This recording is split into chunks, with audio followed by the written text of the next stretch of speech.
Движение воды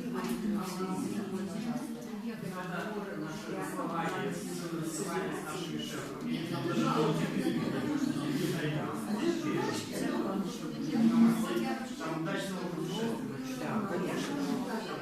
Походы, они идут по категориям сложности. Начинается единичка, кончает шестерка.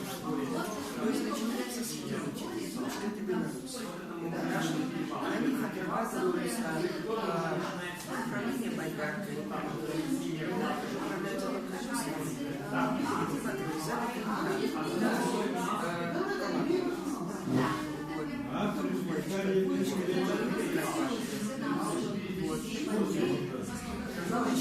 тоже коллеги, а уже вот четвертая пятерка, это уже надо идти куда-то дальше. И опыт набирается постепенно. У нас тоже не была школа близко. Нам обучали читанию. Нам изобразили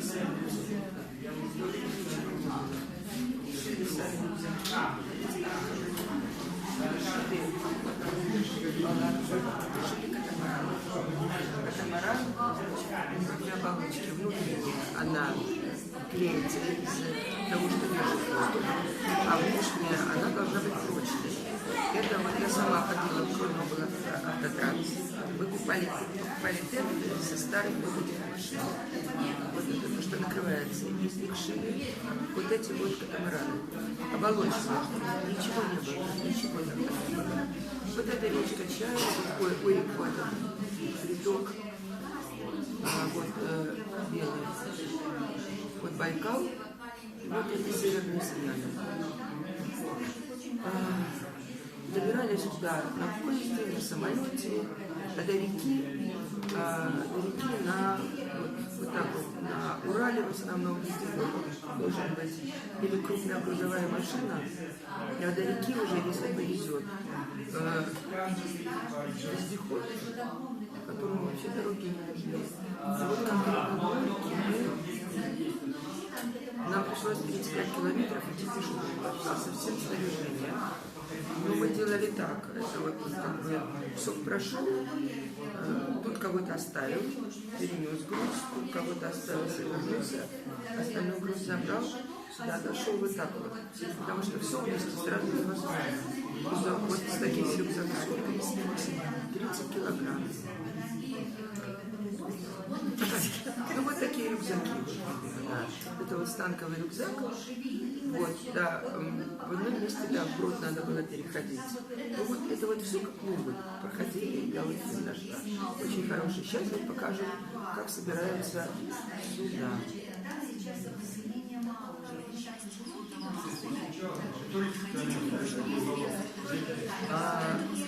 Вот один катамаран, они это привезли с собой, а второй, видите, дерево рубится на месте. На месте рубится и вяжется все резиной. Вот эти вот шины большие режутся на полосочки, и этой резиной вяжется все.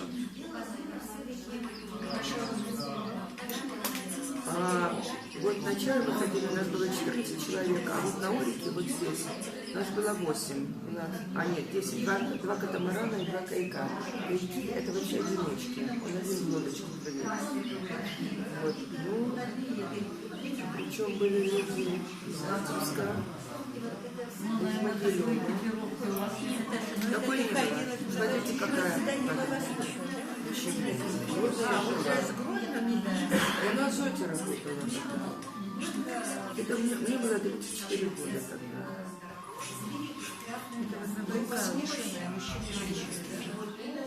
Обычно берут такие походы одну-две женщины, больше не берут. Потому что, смотрите, какая вода. Абсолютно прозрачная.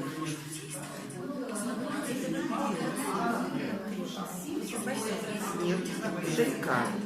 Это река Восточно-Стояновки. Это не Дальний Восток, это Сибирь. Вот прохождение порога. До Иркутска. Вода ледяная. Вода ледяная, да. Сейчас вот посмотрите, как переворачиваются пороги.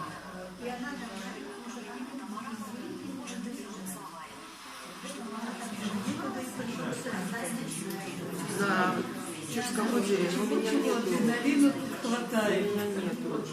Потому что у нас во дворе все это сушилось. Вот да. Вот сейчас смотрите, интересно будет переворот. Ну вот Орик 350 километров. Да, да. Ну вот из Гродно вот мы выехали 1 июля, вернулись 27 июля. Месяц. Полностью выпуск трассы практически, да. Надо было регистрироваться как бы. Да, обязательно. Мы регистрируемся в Гродно и в Иркутске.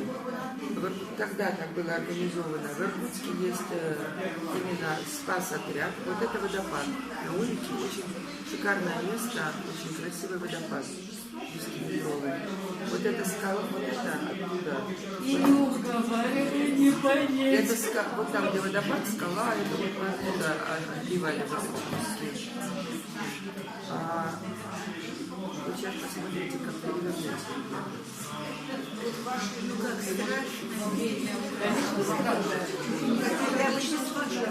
У нас не было, но в Гродно 2 водников погибли. Одна девочка в Карпатах утонула, а парень недавно утонул, ну как недавно, 2 недели назад, тоже в Саянове.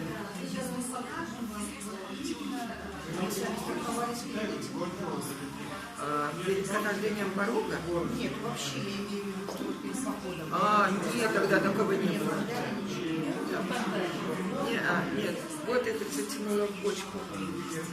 Сейчас. Вот это называется бочка. Вот она держит. Когда вода падает, она вот так закручивается. Получается, это называется бочка. И вот из бочки трудно выбраться. Прижимы еще опасные. Когда вот, допустим, есть поток, ударяет в скалу. Вот перевернулись ребята. Вот мы так перевернулись на катамаране в режиме. И, в общем-то, чудом осталось. 2 человека сразу выплыло, а меня еще того парня нас унесло. Но мы зацепились за катамаран. Весел не было. И нас просто понесло. Неужели сейчас? По смыслу? Ходит, конечно. Конечно. Экстремалы. Да, ходит. И сейчас так. Вот сейчас опять перевернулся. Это не самая сложная река. Самый сложный поход в Гродно был. У нас ребята ходили на Памир. На Памир. Вот они, вот где они высохли там, они вернулись, и не знаю, не каждый потерял килограмм по 20, потому что очень сухой воздух в горах, солнце, и они вернулись, не знаю, специально собирались в клубе, и они показывали, рассказывали, когда же не было такой техники, вот это не снять, а это вот. Это все равно Это современное. вот черно-белые фотографии. Ну, мы точно так же. Мы точно так же. Нет, я имею в виду, все равно тогда было сложнее, потому что Сложнее. приспособления, которые Все сами делали. Все сами. Не было такой экипировки. Да. Они костюмы, я смотрю, бывают костюмы, у вас же таких костюмов, наверное. У нас, я ходила, у меня был гидрокостюм, в котором мы штаны, эти большие, здесь завязывала резиновый ленту, а сверху была, я сама шила куртку из серебрянки. Она проклеивалась, поэтому она не пропускала дождь. Плывем в любом походу. И в дождь, и в снег. 2 раза, оба похода. Первый поход вначале мы приехали. Наташа, не уговаривай нас. И выпал снег. Так, мы города уехали 30 июня, приехали на место, там выпал снег. Он начал таять, вода поднялась, и ночью следующий поход. Вот. А второй раз мы пошли в сентябре, и мы стояли на маршруте. Вот этот водопад, где был, мы утром проснулись, вышли, снег лежит на берегу нашей суда, их просто нет, было снег. И мы уже вот так вот, каждое утро были морозы, а это все мокрое. Утром просыпаешься, оно все висит за душе. Его нельзя. И когда самое солнышко, что оно все оттаяло. Я знаю, но я не вспоминаю, ну это было совсем мокро. Ну совсем. Ну, в основном моего возраста, вот мне было 34 года, в основном такие были, но до сих пор мои ребята, мои сестры, водные походы, то есть вообще водный туризм в Беларуси в то время был очень сильно развит. Я приехала в года, я закончила Ленинградский университет. Первый раз я там села в байдарку, у нас был северный лагерь, где отдыхали студенты. Первый раз села в байдарку. А приехала в Гродно, пришла на Азов. Очень развит водный туризм на Августовском канале 2 раза в год. Всегда были соревнования, знаешь, вот. Меня туда вывезли, и все, я стала участвовать в соревнованиях. Я еще много ездила на соревнования международные, я ездила как судья. Вот у меня есть категория, да. Соревнования как проходят? Вешают ворота, далеко веревка и 2 палки. И ты должен пройти в эти ворота и задеть жертве. Ты сидишь на каком-нибудь пороге и судишь там. Одно задел, столько штрафа, а ворота проходят против течения, и задом, рачком, всякому короче. Я много ездила на соревнования, судила. Короче, я на отпуск провела в походе. Иногда по 3 года успевала. В Беларуси. Как домашние. Они не знали.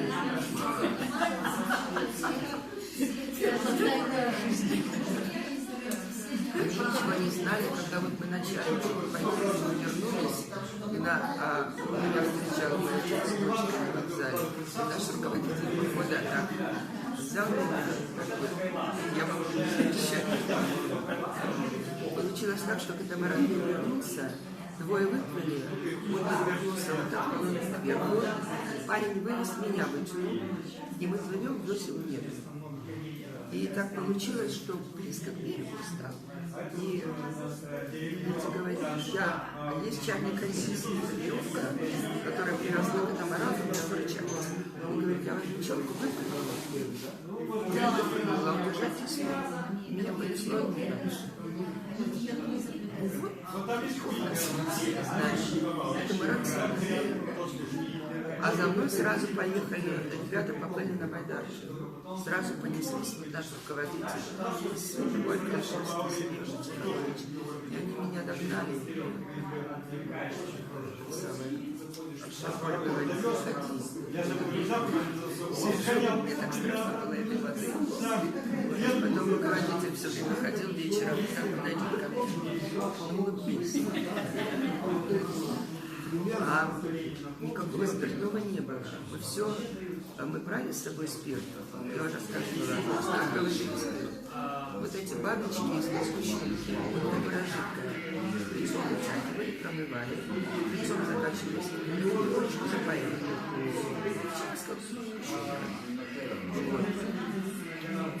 Все вообще горючее вещества в самолете проводить нельзя. И баночки эти складывали внутрь гитары. Гитара в чехле и баночная. Вообще, даже не проверяли, так не... да, груза было очень много, поэтому мы свой груз, вот очень стоит на посадку на самолет, мы раздавали в очередь, просили, чтобы принесли, чтобы не платить, да, чтобы не платить за ручную кладь. Багаж основной мы отправляли поездом багажом именно за месяц. Вот в Иркутск у нас там были друзья, они там багаж получали, мы приезжали и забирали. А уже на реке уже все это было то же самое по себе. Добирались там, уже заранее договаривались, а там... Не, я вам лучше кино. Знаете что-нибудь? Вот в Карелию. Ну, тоже везде. Фильмов нигде нет. Вот это порог Северисти. Это Карелия, Каунка.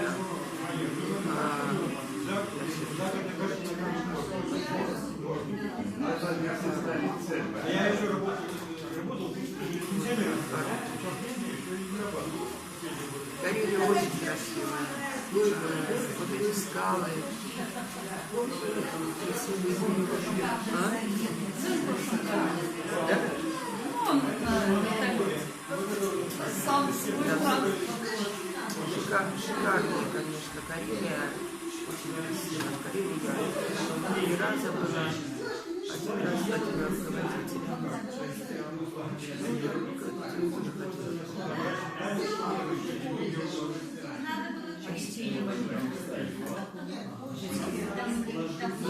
Не водила, музычку собрала.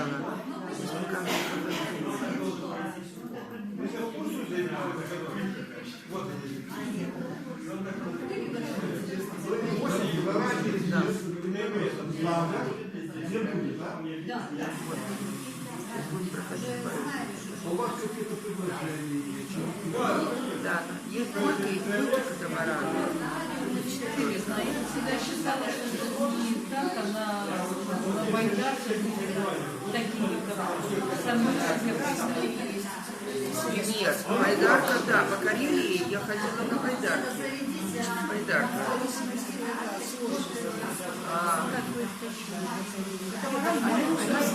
Байдарка складывается тоже.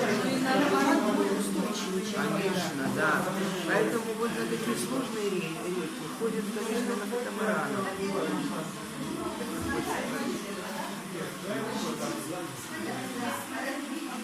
Здесь, видите, снимали. Даже наверняка такие кинокамеры. Я снимала на обычную кинокамеру.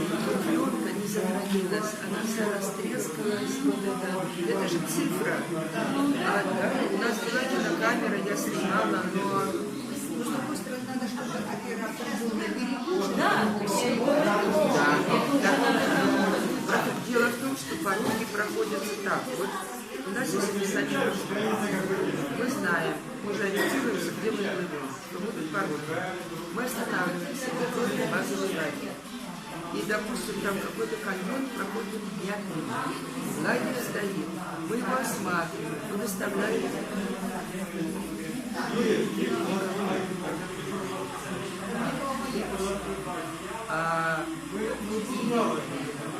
Люди туда не ходят.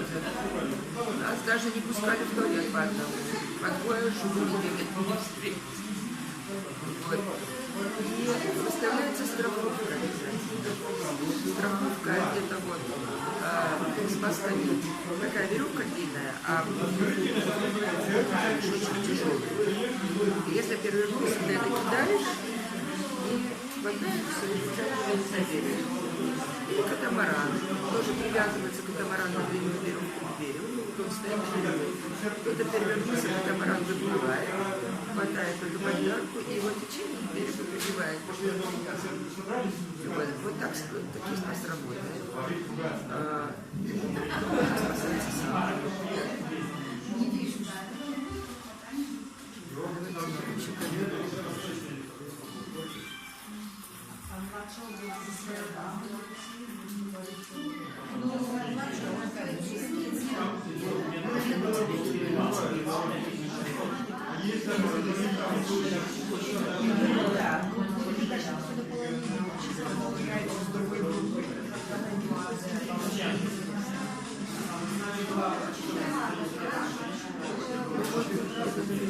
Михайловна остановилась.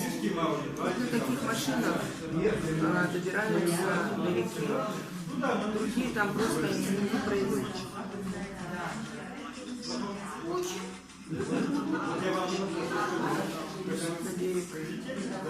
Первый день мы пошли в зоопарк. В зоопарк пускали участников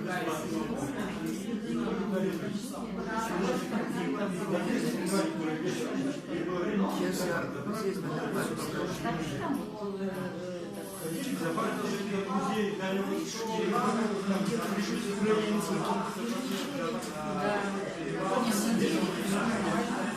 Это лучше, мне кажется.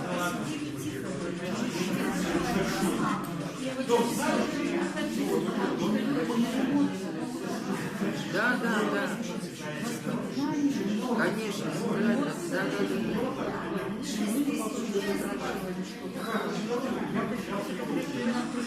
Нет, давайте сюда. Вот это вулкан, это вулканическая лава. Это что тут, да. Это вот там водопад, кусок скалы, который уже ребята обработали. Да. Это отделочка, больше отделочка. Нет, это обработка. Нет, это мы сами. Это мы сами обработали.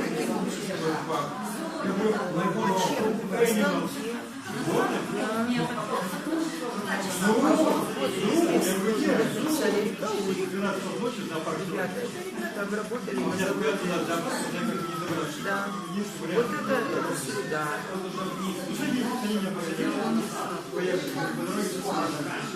Вот раньше делали. Когда не было, что вставляли? Ну, только большие куски, да? Она же сюда. Она же вот расслаивается, тоненькая.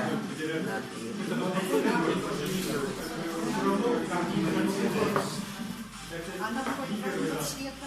Ага. А это вот смотри,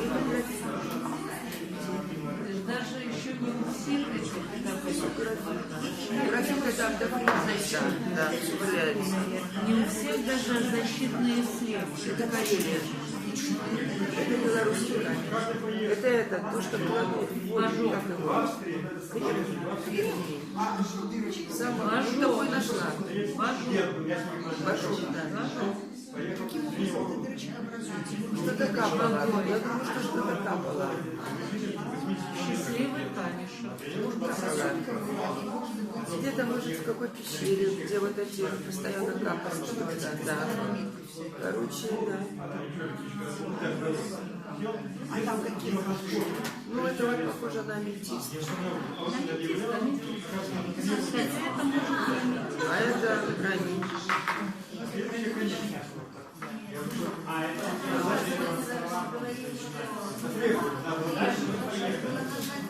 Вот. Вот я. Вот. Это я, да. Это под парусом. Под парусом. На Чудском озере под парусом изумительный поход. Так красиво. Где? Походе?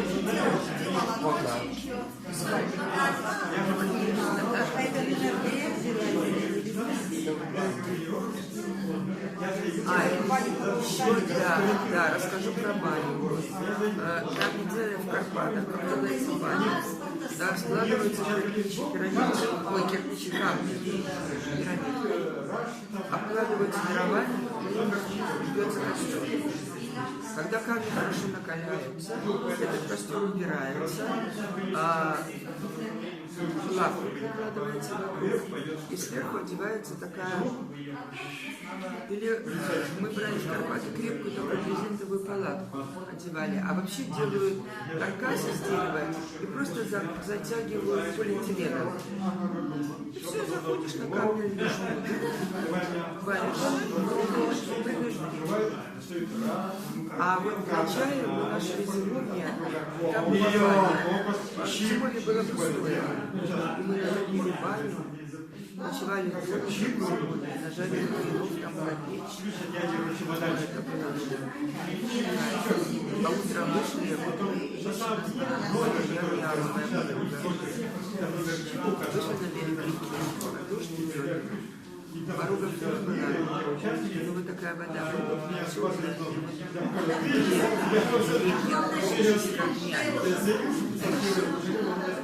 мы с Алкой бутылочку корвалола на выпили. Насколько люди вот тот, Ничего не страшно, ничего не страшно. Да, мои родители не знали, конечно. Это вот чай в подарок. Так, а что ты говорила, куда ты ела? Уехала куда? Они на море. Такое похоже, что это. Как это происходит? да, они-то не знали, Они что не знают, происходит. что это. Вот это конец похода чай в подарок Миру. И там домик батенщика. И все заканчивают после батенщика поход. Люди тоже баню, разрешают такие бани. Там засушат, замекают, потом там идут ракета полетит. Сели на ракету и доплыли. Я вот в этом походе вот такой конец похода. Короче, мы после похода поехали в Братск посмотреть братскую гору. А у нас в группе было двое людей. Мы подошли к плотине, не знаю, как попасть. Смотрите, мужики трогаются.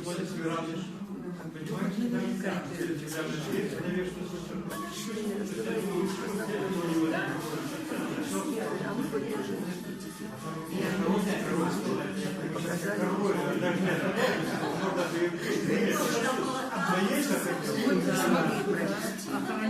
Смогли провести нас. Мы так вот это посмотрели, а сама плотина, девочки, конечно, это такое огромное, что это люди сделали, сооружение огромное, вообще просто.